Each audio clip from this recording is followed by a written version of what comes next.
Usually the things that I like the most are controversial to other people. Imagine a world-famous rapper releasing a song called That's exactly what Kanye West just did, and the internet exploded. Is this dark art, a cry for help, or something far more dangerous? The only problem with that for me, even as an artist, is that he has echoed these statements in interviews before this. He's doing this for the past couple of years. Jews control everything. The Jews ruin my marriage and my family, and they're behind every evil thing. In this video, we're diving deep into the firestorm between Kanye West and Piers Morgan, two massive personalities now locked in a heated clash over one song. You'll hear both sides. Kanye's defenders say he's expressing rage through metaphor, while critics like Piers Morgan say it's pure anti-Semitism dressed up as art. We'll break down the lyrics, the reactions, the history, and ask the question that everyone's thinking: has Kanye gone too far, or is he just saying what no one else dares to say? As the most influential person on the planet, I am questioning it. Kim Kardashian. Would you like one day to get back with Kim? And his anti-Semitic tweet that got him kicked off Twitter.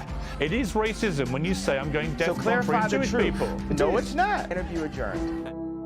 Kanye West, now going by Ye, released a song titled and instantly, the backlash hit like a tidal wave.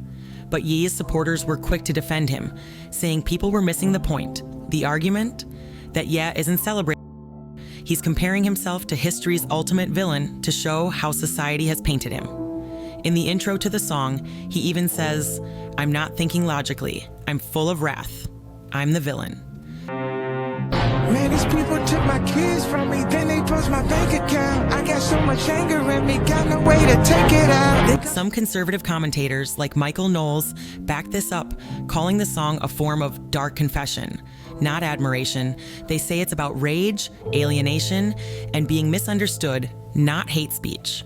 Others pointed out Ye's long-standing struggle with mental health, arguing that his extreme lyrics are expressions of inner chaos, not literal endorsements of violence or extremism. It's called The Lion of the Tribe of Judah, the Root of David.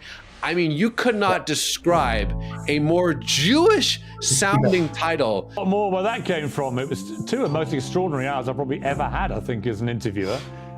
Ye is no normal interview subject. He mocks my British accent. He delights in being uncensored and then really tests the waters of our lack of censorship.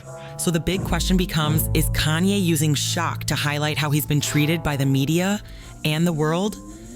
Or is that just an excuse? Piers Morgan didn't hold back. On his show, Uncensored, he called Ye's new song not just shocking, but deeply dangerous. For Piers, the issue wasn't about artistic interpretation. He argued that when someone with 33 million followers starts casually using slogans in a song, the potential for real-world harm is massive. Do you have friends that were locked up? Do you have people aborting half your race? No. So I am the black person with the black experience that's worth $11 billion and is the most influential person on the planet. And I am questioning it. Okay. I have a right to question it. Absolutely.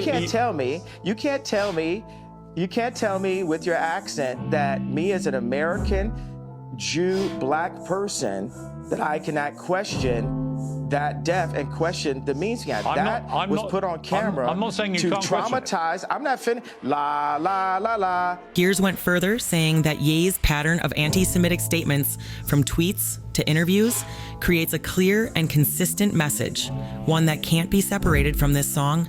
And in a pointed moment, Piers said, "If you walk like an anti-Semite, talk like an anti-Semite, and chant Heil Hitler in your music, then maybe that's exactly what you are." Hang on. You're trying to avoid no. La la la la la la la. To put quite a phrase. You're interrupting me now. I'm going to get back to it. All right, you can, but let me ask you. Because you haven't answered my question. Here's my question for you, which you haven't answered. No, I'm not. Don't answer my. For Piers, this song wasn't a misunderstood piece of art. It was the latest chapter in a disturbing trend, and one he believes shouldn't be allowed to spread on major platforms like Spotify or Apple Music. It says get round a table and apologized to me. But he went away and thought about it. And when he came back, he then actually did issue quite a sincere apology to any Jewish people who've been offended by what he said and said they weren't the target of his. On the other side of the debate, several public figures stepped in to defend or at least to defend his right to say what he wants. Conservative commentator Michael Knowles gave what some called a nuanced interpretation of the song. He argued that wasn't he was comparing himself to a villain to highlight his own mental chaos. It's a character piece, said Knowles. He's not glorifying evil. He's owning it, admitting that he feels like the bad guy. Nationally, but in a couple of media markets. And this is the ad. So what's up, guys?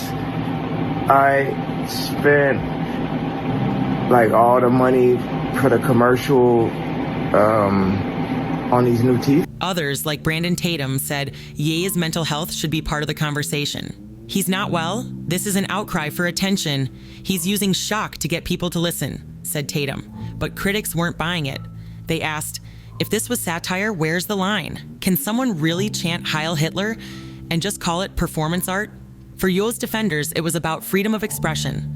But for many others, it was about responsibility and the power that comes with a platform as massive as his. Whether meant to provoke or not, the fallout from has been anything but artistic. Critics argue that Ye's massive platform, over 33 million followers, amplifies his words in dangerous ways. Journalist Brian Shapiro pointed out that fans have started echoing Ye's rhetoric in real life. A friend of mine, black by the way, became openly anti-Semitic. Why? Because he's a diehard Ye fan. Others mention the ripple effects. Swastika merch was being sold alongside the album. Racist vandalism was reported in bars and restaurants, some allegedly inspired by Ye's posts. Well, I think he's clearly a very confused, very vulnerable guy who, I mean, as you said in your interview, he has this huge platform, he's the most influential person in the world. And with flowers in his hair, Jesus is going to come and he's going to trample on those people, those leaders and rulers that came against Israel. He even talks about the bottom of his robe being like wine. And I heard even one pastor said that's because of all the blood of all the people that he's destroyed for trying to slaughter his children. It's no longer just a question of what he meant. It's what people do with what he says. And in today's world, when hate speech spreads at lightning speed, intent doesn't always matter. It's the consequences that leave the biggest mark.